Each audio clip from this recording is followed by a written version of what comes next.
சரித்திர சிறப்பு வாய்ந்த தமிழகம் எங்கும்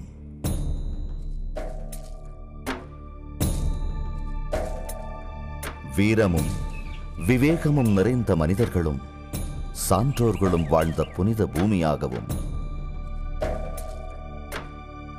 இயற்கை எழில் கொஞ்சிய கம்பீரமான மலைகளும் வளம் செறிந்த பள்ளத்தாக்குகளும் அழகிய ஆறுகளையும் கொண்டதாயிருந்தது. பாரம்பரியத்தை பிரகாசிக்கச் செய்த நல்ல வழிகாட்டிகளும்,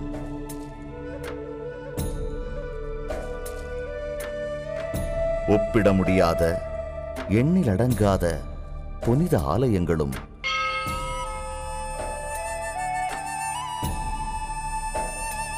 நாட்டின் கலாச்சாரத்தையும் மதத்தின் தொன்மையையும் காப்பவர்களாகவும், வலிமையான பாறைகள் மற்றும் துள்ளலான நீர்வீழ்ச்சிகளும், மக்கள் புதுமையான நடைமுறைகளையும் விவசாய வழிமுறைகளையும் கொண்டவர்களாகவும், எவரையும் மயக்கி இழுக்கும் ஒரு வரலாற்று பூமிதான் தமிழகம். இது தமிழர்களின் வசிப்பிடம் மட்டுமல்ல, புனித பூமியும் கூட. நாட்டின் சுதந்திர காலகட்டத்தில் வேளாண்மை மிக முக்கியமான முதன்மை தொழிலாக மக்களிடையே பின்னி பிணைந்திருந்தது. நாட்டின் பல ஆற்று பள்ளத்தாக்கு பாசன திட்டங்கள் தண்ணீருக்காக பெரும்பாலும் வடகிழக்கு பருவமழையையே சார்ந்திருந்தன. விவசாயிகள் மழை காலங்களில் பெய்யும் மழை நீரை சிறிய மற்றும் பெரிய ஏரிகளிலும் நீர்த்தேக்கங்களிலும் சேமித்து வைத்திருந்தனர்.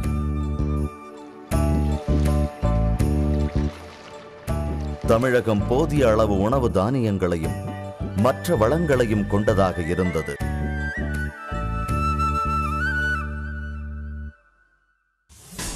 ஆனால் இன்று நாட்டின் நிலை முற்றிலும் மாறிவிட்டது. மழைப்பொழிவு வருடந்தோறும் குறைந்து வருகிறது. நீர் வழங்கும் ஆதாரங்கள் ஆங்காங்கே உறிஞ்சப்பட்டு நீர்வரத்து தடைபட்டுக் கொண்டிருக்கிறது. பெரும்பாலான ஏரிகளும் நீர்த்தேக்கங்களும் வறண்ட நிலையிலேயே காணப்படுகின்றன. மேலும் மழைக்காலங்களில் ஏற்படும் வெள்ளப்பெருக்கும் ஒவ்வொரு ஆற்றுப்படுகையிலும் போதிய நீர்த்தேக்க ஆதாரங்கள் இல்லாததால் கடலில் கலந்து வீணாகிக் கொண்டிருக்கிறது. தண்ணீர் இல்லாததினால் எல்லா விவசாய நிலங்களும் தரிசாகிக் கொண்டிருக்கிறது.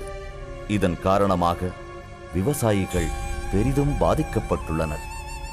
அரசியல் தலைவர்களும் பொறியியல் வல்லுநர்களும் வட இந்தியாவின் வற்றாத ஜீவ நதிகளை தென்னிந்தியாவில் கிழக்காக ஓடும் மழைக்காலங்களில் மட்டுமே பெருக்கெடுக்கும் ஆறுகளோடு இணைப்பதற்கான திட்டத்தை அறிவித்த நிலையிலேயே உள்ளனர்.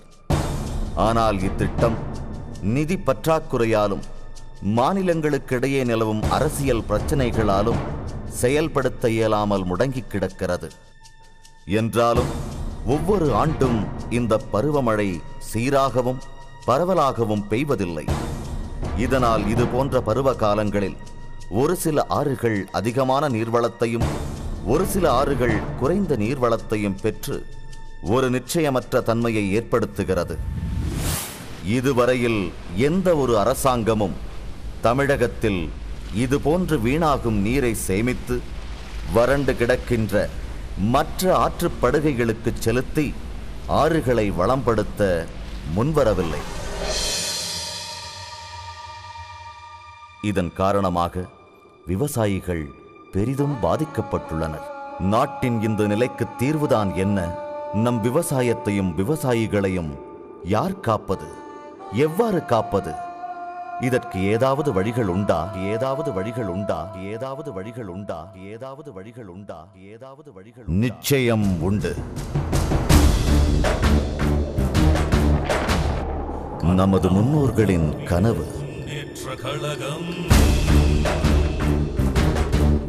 நம் மக்களுக்கான நிஜம், ஒரு நிர்வாகத்தின் செயல் திட்டம்,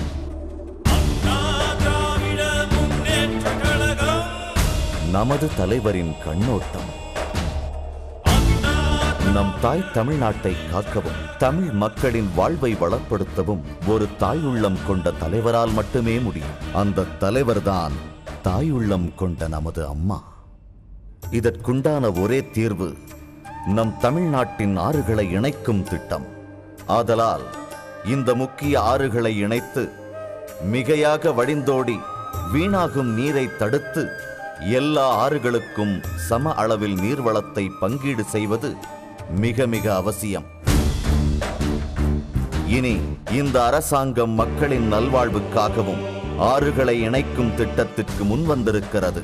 இதற்கான ஆய்வும் நடத்தப்பட்டிருக்கிறது. தமிழ்நாட்டின் முக்கிய திட்டமாகவும் தமிழகத்தின் எதிர்காலத்தை வளமாக்கும் திட்டமாகவும் இந்த ஆறுகளை இணைக்கும் திட்டம் அமையும் என்பது உறுதி.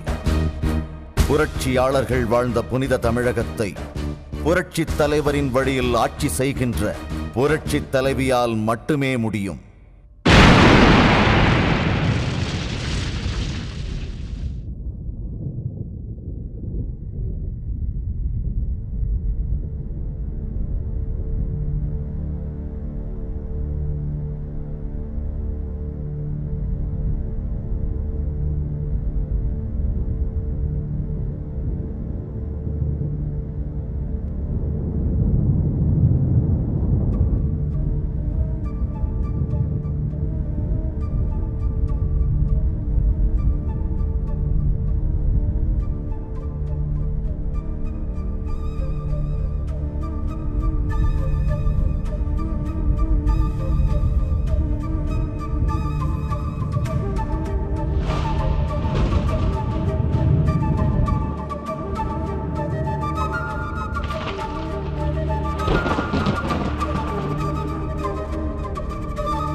தமிழகத்திலே அமைதி தொடர, தமிழக மக்களின் மனதிலே சந்தோஷம் தொடர, கருணை உள்ளம் கொண்ட புரட்சித் தலைவி அம்மா அவர்களின் கரங்களை வலுப்படுத்துவோம்.